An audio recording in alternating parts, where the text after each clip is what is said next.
എല്ലാവരും ഇതെന്താ നീട്ടിയിരിക്കുന്നു, നിലത്ത് ഇരുന്നിട്ട് തണുപ്പ് പിടിക്കും. നിങ്ങൾക്ക് എണീച്ച് കസാല ഇരിക്കറാ. എന്താ മോളെ, ഞാനിങ്ങനെ എണീക്കണ്ടേ? എനിക്ക് ഇവിടെ എണീക്കാം, കാലിനൊന്നും തീരെ കൊതയില്ല. എണീക്കട്ടെ.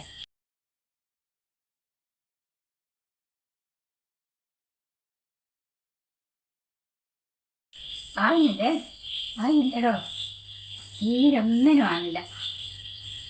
ആ സ്ഥലക്കാരെങ്കിലും വാങ്ങിയിട്ടുണ്ടെങ്കിൽ സമാധാനേന്. എല്ലാം കണ്ടിട്ട് നിങ്ങൾ സ്ഥലം പിന്നെ വിൽക്കും പറഞ്ഞ് ഇതുവരെ നിങ്ങൾ വിറ്റിട്ടില്ലല്ലോ. അതെന്തിനും? എന്നോട് ചെക്കനങ്ങ് വാങ്ങും എന്ന് പറയുന്നത് സ്ഥലം. ഞാൻ വാങ്ങിയിട്ടുണ്ടെങ്കിൽ എനിക്ക് വേലി കിട്ടില്ലെങ്കിൽ അതിൻ്റെ പലിശ വാങ്ങാം. അതുമില്ല. ഇതിനെങ്ങനെയാണ് ഓണം കടിച്ച് കടമ്പ് ഇടുക? ഞാനറിയല്ലേ കൃഷി എന്തൊന്നും ആക്കുന്നുണ്ടെന്ന്. ഇന്നാരോ ഉണ്ടെന്ന് എനിക്കല്ലോ. അതാരേനു? അപ്പുറത്തെ ശാരദ എടുത്ത് പറഞ്ഞിട്ട് നിങ്ങൾ സ്ഥലം വിൽക്കുന്നത് നിങ്ങൾ അവിടെ വിറ്റോ എന്ന് ചോദിച്ചിട്ട് എന്നോട്. നിങ്ങൾ ഓരോ ഇവിടെ വയ്ക്ക്, ഓറ് വാങ്ങുന്നുണ്ടേ വാങ്ങിക്കോട്ടെ.